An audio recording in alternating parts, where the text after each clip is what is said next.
we are going to start the next topic, that is water.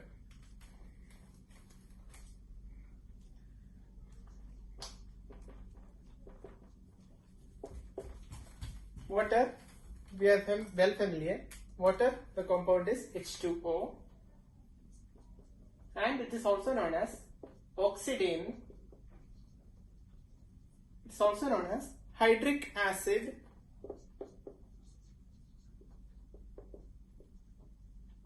these two names are generally used, okay, for water, or it's simply called as water only, okay. These two names are also possible, that is correct for water, okay. Now we will be using the term water only, H2O. To understand about water, we have to just understand what is the introduction regarding water in chemistry and its physical property and its chemical property. Once we complete studying about these and also the different states of water, then we can say that our study of water is complete. Okay. We are starting with the first thing, that is introduction. You are well familiar, water is colorless. It is a colorless, odorless, odorless and tasteless liquid, and these properties are general properties, okay, general properties of water, and the other properties are its impact or its importance. Importance is most of the living form have high amount of water in their body, and life cannot exist without water. If I am telling about oxygen, I can say life can exist without oxygen because there are many anaerobic organisms present, but without water life cannot exist. So water is needed for sustaining life of anything. Any organism need water for survival. 65% of human body contains, or we can say it's made up of water. Your brain is mostly composed of water. Water means not liquid like that. I'm telling water in different forms, okay. Different type of compounds are mixed with water to form like that, different structures. Okay, 95% of the plant's body is composed of water. These are some of the basic ideas regarding water. Now we know boiling point and melting point. Boiling point of water is 100 degrees Celsius. That is 373 Kelvin temperature is the boiling point of water. And what is that next? Melting point of water. Melting point of water is 0 degrees Celsius more than 0 degrees Celsius, we can say. If it is more than 0 degrees Celsius, ice can melt to form. So this is greater than symbol, okay. More than 0 degrees Celsius means ice can melt to form water. That is, it should be greater than 273 Kelvin. Water will be formed from ice. Ice anyway, it is water in solid state. Chemically, there won't be any change, but chemical structure will change. Chemically means a molecule remains the same, but the chemical structure changes. Changes will be there in the chemical structure. Okay, these are the basic ideas regarding water. Now we will be discussing about its physical property. That is the structure of water we will discuss first. After that, physical property. Structure of water. What is the structure of water? You are well familiar from your previous chapters onwards. Chemical bonding you have studied. Structure of water is structure of water. Water consists of central atom as oxygen. Oxygen is a central atom and two hydrogen is forming bond. This is covalent bond. And two lone pair of electrons are present. One lone pair of electron here and another lone pair of electron here. Lone pair of electrons are present, and because of the lone pair of electron, according to VSEPR theory, we can say that the lone pair of electrons repel each other, and that is why the molecule become bent shape. molecule is bent shape, okay, is present, and the bond angle is not 180 degree because of this reason, and the bond angle is 104.5 degree bond angle is the angle between this oxygen. I mean H bond has 104.5 degree bond angle, and bond length also, if you want, you can note the bond length is 95.7 picometer. 95.7 picometer. So bond length is 97.5 picometer. That is 97.5 into 10 to the power minus 12 meter is your bond length of hydrogen oxygen bond. Okay, this you can note down. And hybridization of water, this also you have studied. What is hybridization of water? Hybridization formula, you know. Hybridization is half number of valence electron around central atom plus number of monovalent electron around central atom minus cation charge plus anion charge. This formula I taught you before itself. Using this you can find out hybridization of any molecule. So it is half number of hybridization. I will write here. Hybridization is half number of valence electron around oxygen. What is the valence electron around oxygen? Tell me. Oxygen atomic number. What is the atomic number? Hydrogen, helium, lithium, beryllium, boron, carbon, nitrogen, oxygen. Atomic number 8 means simple configuration is 2, 6. So the 6 is your valence electron, and 6 we can write here. And how many monovalent? Hydrogen has valency 1, so monovalent. How many are there? 2. So 6 plus 2 and no charge, but overall charge is not present. So it is half of 8, that is 4. 4 means we can write it is sp3 because 3 plus 1 is 4. sp3 hybridization. So water is bent shape having sp3 hybridization. That means 1 s and 3 p orbitals combined to form water.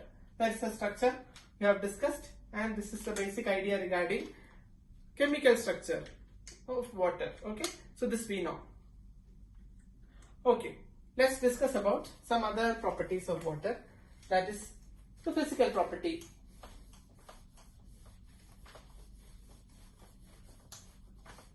Physical property of water, very important.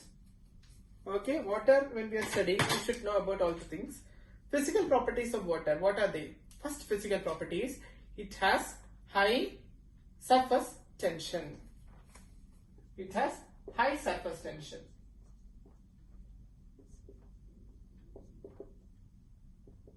What is the meaning of surface tension?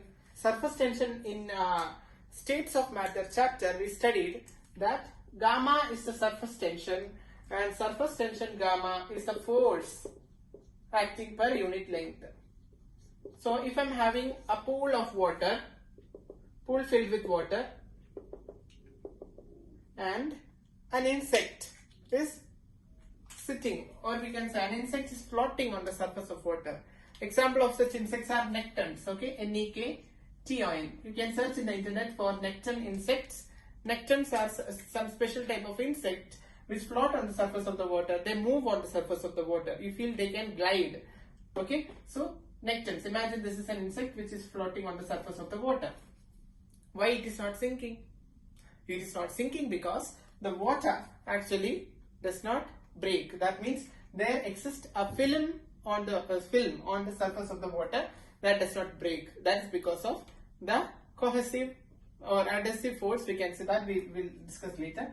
There exists a force that makes the insect float. That is known as surface tension. It is a force that is exerted by the water body, and this is the length. The perpendicular distance is your length. How much length? That much we can say, and that is the reason of surface tension. Surface tension is high for water. That means water surface acts as a thin layer of film, okay, thin layer of film which does not break because of the bonding present. That is why the water surface acts as a film on that surface of the water, or due to the surface tension the insect will not sink and it will remain floating, and it will be gliding on that. Necton insects we know. That is a property of water. First property is high surface tension is present. Second property is it has high specific heat capacity, or simply you can say it has high heat capacity. High specific heat capacity. When we study thermodynamics, I hope you know, you remember, I think, watch thermodynamics videos to get understanding of these terms. High specific heat capacity. High specific heat capacity. Specific heat capacity is denoted by C specific, CS. Specific heat capacity, in thermodynamics we studied that it is delta Q. It is the heat per unit temperature. We know heat temperature, how much amount of temperature is needed to raise that, or how much amount of heat is needed to raise the temperature. Okay, Q divided by delta T. Q divided by delta T into mass. Q divided by m delta T. Okay, so this is a specific heat capacity. That means, what is the meaning of specific heat capacity? How much amount of heat is needed to raise the temperature of water by 1 degree. That is known as specific heat capacity. The quantity of heat needed to raise the temperature of a substance by 1 degree, that is known as heat capacity. That is, water from normal room temperature is 27 degrees Celsius. If I need to change into 28 degrees Celsius water, how much amount of heat is needed? How much amount of heat I need to supply in order to raise the temperature?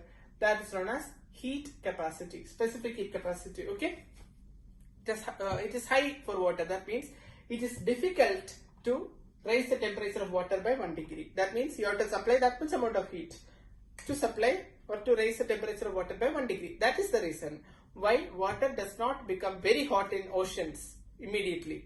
Okay, when the sun ray actually hits the surface of the water, it takes very long time to raise the temperature of water, and it will not be boiling, it will not reach the boiling temperatures because of the high specific heat capacity. Sunlight is not enough to raise the temperature of water to a large extent.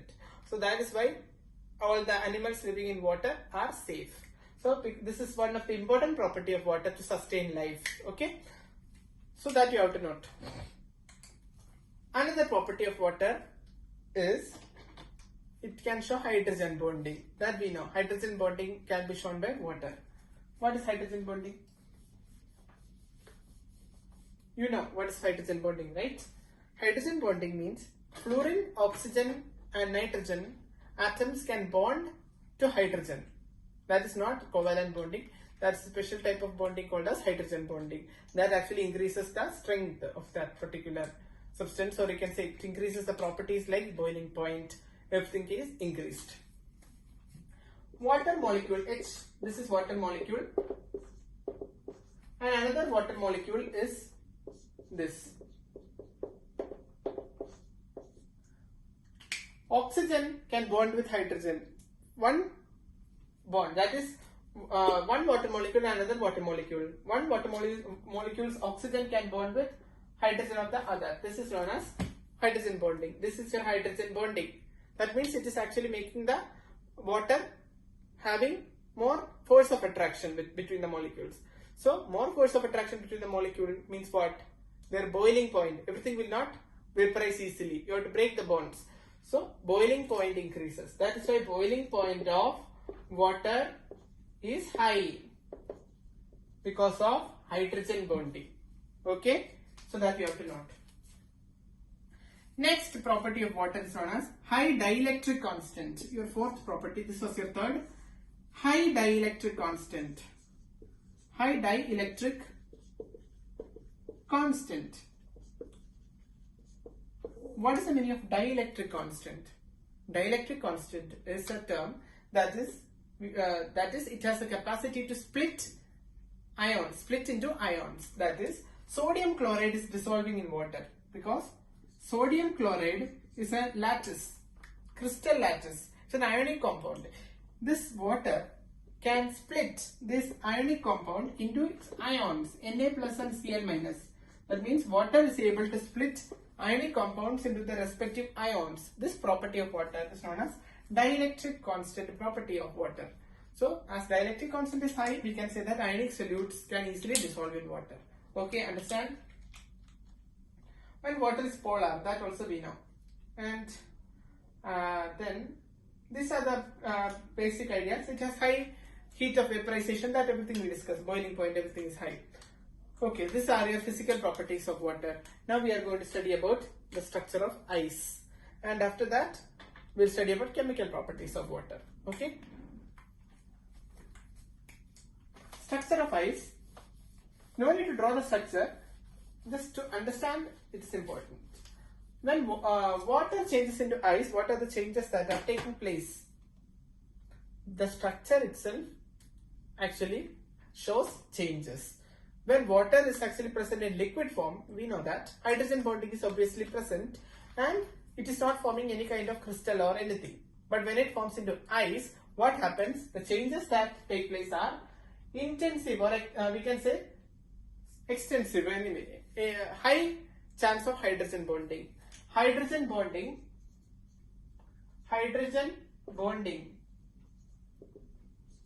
increases or intensify. Hydrogen bonding intensify when water changes into ice, and one oxygen atom is tetrahedrally shared by 4 other oxygen atoms. That's the crystal structure. Imagine like that, like a cube. We are forming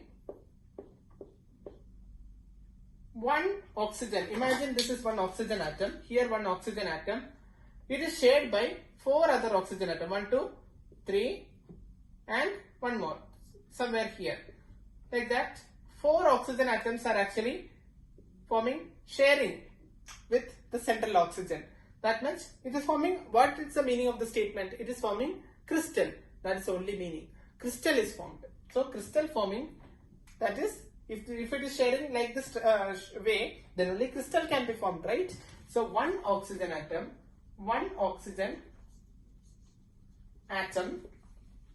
is tetrahedral we know. One oxygen atom is shared like this way, tetrahedrally by 4 other oxygen atoms. 4 other oxygen atoms. So this is a concept regarding it, and hydrogen bonding intensify, and because of this there is large amount of holes which are present in ice. Empty spaces are present in ice. When empty spaces is present, what actually happens? Density decreases. So that is the next concept. Lot of empty spaces are present between the crystal of ice. Hydrogen bonding is very high. That is why like the structures are forming. Okay. Lot of empty spaces. So we can write empty spaces are high. Empty spaces high. That means density decreases. When density decreases, it floats on water. So density of ice is less than the density of water, so ice floats on water. This is how we can say, because of the hydrogen bonding, because of that only, oxygen atom is tetrahedrally shared by other oxygen atom through hydrogen bonding. And because of that, empty spaces are created, and because of that, the density decreases. Because of the density decreasing, ice floats on water. And that is why rivers or any glaciers, in the glaciers, this is the surface of the glacier, and we can say here aquatic animals are living. This is the under of the glacier. Okay, if it is covered by ice, then what actually happens is ice floats on the water, right? So inside it acts as an insulator. It prevents the inside of the water from being frozen. So that is why aquatic animals stay safe during winter season. Understand? Because the ice which is formed always forms on the first top layer, because ice is less dense also. So top layer ice forms, and that is why it prevents the aquatic animals from being frozen. So that is why it is actually saving the life of aquatic organisms. So these are the properties of water, and this is the structure of ice. Structural details of ice. No need to draw the structure of ice. Okay, you can see in the textbook. It will not be asked in any exam to draw the structure of ice. No need. Okay. Then now we have to study about the chemical properties of water. Very important. Chemical properties are the most important section in chemistry exam. Okay, chemical properties of water. The first property is amphoteric nature. What is meant by amphoteric? Amphoteric means it acts as base and acid also. So water is a neutral substance that can act as a base as well as act as an acid. So how does that take place? It looks weird, right? So we'll find out what is actually amphoteric nature of water.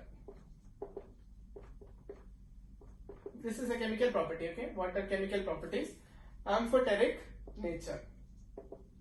Amphoteric nature of water, that is, it is acting as both acid and base. So first let's see, acting as acid. Let's see one example where it acts as acid. Okay, let's see where it acts as acid. Water reacts with ammonia. H2O can react with ammonia to form something. How to find that something? Let's draw the structure and check how it can react. Water is this.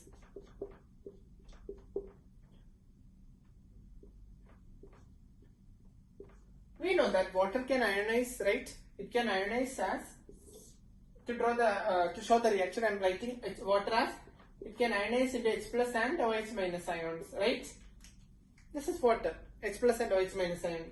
And it reacts with ammonia. Ammonia is NH3, nitrogen with 3 hydrogen. This is ammonia. This is water and this is ammonia. This in the water, H plus ions are present. That H plus ions actually, what do they do? This H plus ion is proton. Proton is deficient of electron. So this is positive charge species. Positive charge species are attracted towards electrons. So this positive charge species immediately go and attack this electron. That is, an attack is taking place like this. Because of this attack, what actually happens? This hydrogen bonds here, and what actually happens?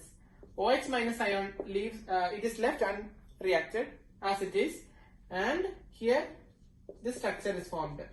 Already nitrogen with 3 hydrogen, and here instead of the lone pair of electron, the hydrogen is bonding here. This is known as ammonium. Ammonium is formed. So what is the reaction? H2O reacts with ammonia to form OH minus hydroxyl ions, and what? It acts as NH4 plus is formed, right? So this is actually not acting as acid, this is acting as base. We'll study about acting as acid later. This is acting as base because, why it is acting as base? OH minus ion is present in a particular reaction, means it is basic. So we can say it is like this, right? Anything, water is reacting and forming OH minus ion, so it's basic. So water actually acts as base or acid here. We'll see that, we'll compare it actually, okay? This is one particular reaction. Now let's write the other particular reaction. Let's compare and understand which is acidic and which is basic. Then only the clear understanding of acidity and basicity I can tell you. Another one particular reaction is water reacts with water reacts with hydrogen sulfide. Water reacts with hydrogen sulfide. What is formed? What is formed? Let's see. Water. Okay. So structure of water is like this.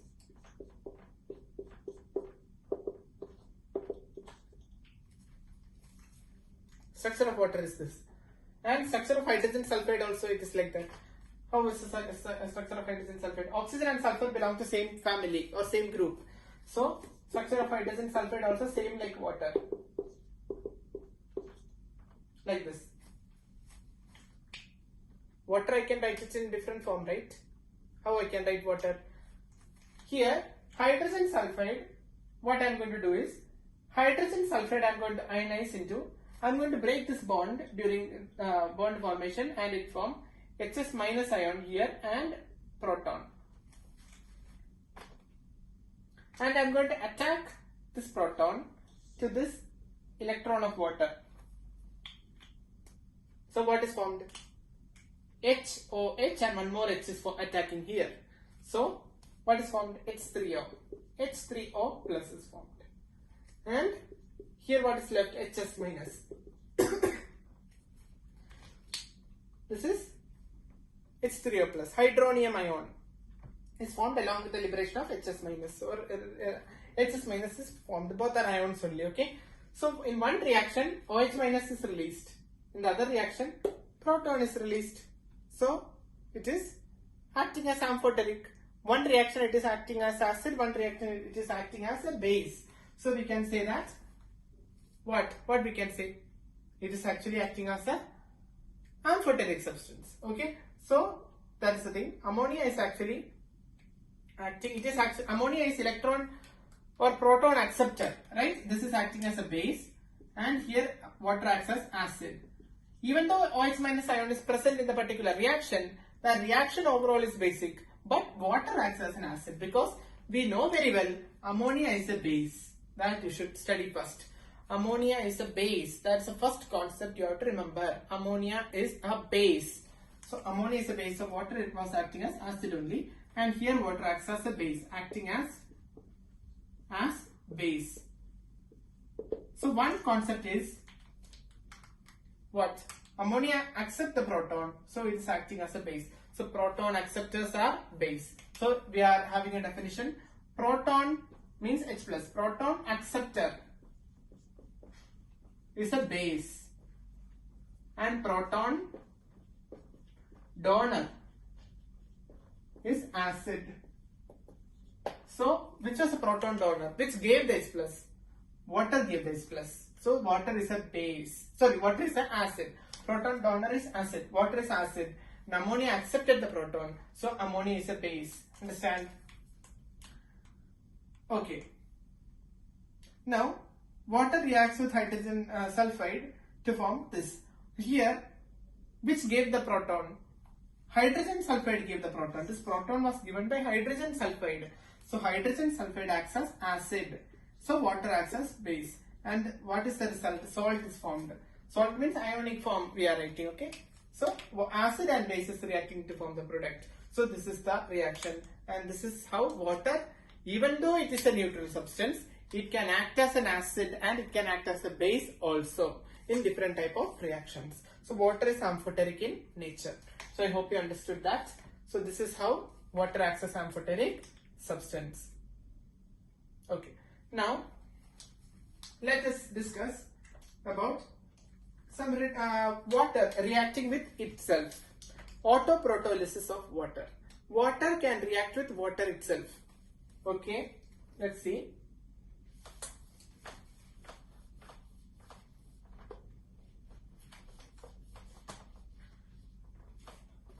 Water can react with water.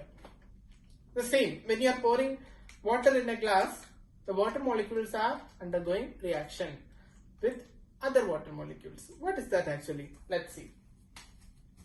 It is known as autoprotolysis. Autoprotolysis. Autoprotolysis of water. This is very important. Okay, important term also. Water can react with water. So I can write H2O reacts with H2O. What are liquid state? Okay, liquid state to form something. What is that something? Let's see. To understand that something, we have to draw the structure. Oxygen is bonding with hydrogen. This is one water molecule, and I am going to draw another water molecule here. Oxygen is bonding with hydrogen. This is the second water molecule. What I am going to do is, I am going to make, or I am going to consider, we know that water is amphoteric, so I can consider one of these as acid, one of this as base. So let's imagine this is acid and this is base. Okay, so what does acid do? Acid releases proton. So this bond actually we can break and release it as proton. So H plus ion can be formed, right? This is H plus and here it form minus. OH minus ion. that one, okay, OH minus ion, and this is H plus. Right? Now this proton is highly unstable. It will attack the next molecule. This proton can attack this another oxygen containing electrons. So this electron it is attacking because proton is electron deficient. So it attacks this, and what is formed? Here OH minus, right? Here what is left? This one. This one is formed, and the other thing is also formed. Here it is OH minus is formed, and this is HOH and one more H. So it is H3O. H3O plus. H3O plus is formed. Why it is plus? One electron pair it is lost by attacking. Okay. So what is formed? We can write the overall reaction here. OH minus and H3O plus. Water can react with itself, and one molecule of water acts as acid and another acts as base. This is example of autoprotolysis, self-reaction. Self-protonation and self-reaction. Self-reaction of water is known as autoprotolysis. This also indicates that water is amphoteric. This is how water forms H plus and OH minus ions. That is, water molecule reacts with another water molecule to form hydronium ion and hydroxyl ion. This OH minus ion is known as hydroxyl ion. Hydroxyl ion, and H3O plus is known as hydronium ion. Hydronium ion. Understand? Now, which is acid and base? This water acted as acid. This water acted as base. Acid and base react to produce the products. Okay. So in the products, we have to understand about another term, conjugate acid and conjugate base. This acid, what is the fate of this acid? The fate of this acid is to produce OH minus ion. After the reaction, that acid became OH minus. So this OH minus is the what? Fate of acid. That fate of acid is known as OH minus ion. That is known as conjugate base. Conjugate base. And the other one is known as conjugate acid. One thing you have to note, sometimes they can ask you questions from what is meant by conjugate acid and conjugate base. That is, acid after the reaction, what is its fate? It will become conjugate base. And the base fate is it become conjugate acid. So, the fact is, conjugate acid, I'm just writing short, conjugate acid have one proton more, right? Because it was a base before and accepted proton to form one more proton. So, one proton more. And conjugate base is one proton less. Proton means H plus. One hydrogen atom you reduce. Okay. Hydrogen atom, not hydrogen atom, hydrogen, one proton, H plus you reduce. Okay. Let's see. Water, H2O. What is its conjugate acid? Conjugate acid of water is one proton more. One proton you have to add here. So it becomes H3O plus. And conjugate base of water is one proton less, that is OH minus. So this you have to note. Water can react with itself, autoprotolysis. So this is one of the property of water. And there is redox reaction involving water, and the other things we'll discuss. Redox reaction involving water is we have studied. Water can react with sodium metal to form sodium hydroxide. That is very simple. You have studied in redox. So I'm not dealing with that. What I'm going to do now is hydrates of water. Hydrolysis is also important. Hydrolysis is the same thing. I will discuss about hydrates of water. Water can form hydrate. Water can form hydrate. For example, you have studied about this before itself. Gypsum. Gypsum is calcium sulfate dihydrate. Plaster of Paris. Plaster of Paris is calcium sulfate hemihydrate. Here everything, the main compound is calcium sulfate only. In that, water is actually forming hydrate. Hydrated calcium sulfate. So hydrated molecule is forming. Water can join along with the compound to form hydrated molecule to give it a wet appearance. Okay, wet means in the not actually liquid form, it can form color also sometimes, copper sulfate, like that. Water is actually bonding externally with calcium sulfate lattice, that is how it is forming gypsum. Okay, we know this. Many elements act like that. Aluminum oxide dihydrate, then sodium bicarbonate and H2O, like that. Many things we know, caustic soda, many things. Now another important thing is copper sulfate. Copper sulfate acts as normally exists as copper sulfate pentahydrate, 5H2O. Copper sulfate pentahydrate is blue. When we examine the structure of copper sulfate pentahydrate, we can analyze that copper is bonded with sulfate ions like this.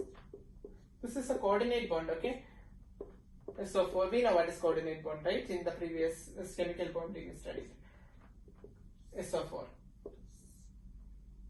So sorry, this is not the thing. Copper sulfate pentahydrate, it is not like that. We know 5H2O is present, okay? Sorry. Copper sulfate pentahydrate structure is copper is bonding with water. How many water? 4 only we can form. I didn't see that.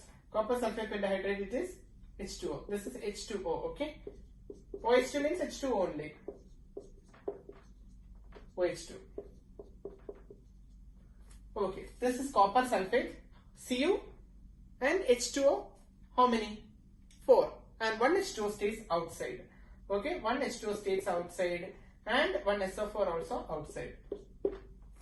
You can see that the copper metal actually is bonded to what? The copper metal is bonded to 4 water molecules only. So how many bonding water molecules? Bonding water molecules. Water molecule is 4. Whereas the outside water molecule acts as hydrogen bonded. Hydrogen bonded water molecule. This bonding means it is coordinated, okay? Coordinated water molecule is coordinated, okay? Coordinated water molecule is 4. Or bonding water molecule is 4. What is coordinated? Coordinate bond. Coordinated water molecule is 4. Whereas hydrogen bonding, hydrogen bonded water molecule is 1. So that is how total 5 H2O is present. Understand? That is how total 5 H2O is present. Now when you are heating the copper sulfate, that is copper sulfate pentahydrate, if this is blue in color, this you are heating. If you are heating, this you cannot break. Inside the bonding you cannot break. Coordinate bonding you cannot break. But you can break the outermost water, that is hydrogen bonded water you can break. So one H2O gets knocked out and what is formed? Copper sulfate, 4 H2O will be formed and one H2O is eliminated. So this copper sulfate 4 H2O is known as the white colored or colorless copper sulfate. This colorless copper sulfate, on again adding water, it will become colored because that water molecule is actually not bonded directly to copper. It is hydrogen bonded to copper. So hydrogen bonding means you can break it. Break it by heating. Okay. So this is the structure of copper sulfate pentahydrate, and after losing, the structure will be like this: copper sulfate tetrahydrate, or you can say copper sulfate 4H2O. And this is how the color of a copper sulfate is lost. The outermost water, if you knock out, the color becomes lost. Understand? So this is how the chemical property of water is. And I hope you understood the video clearly. Please do like, share and subscribe and watch the upcoming videos also. Thank you.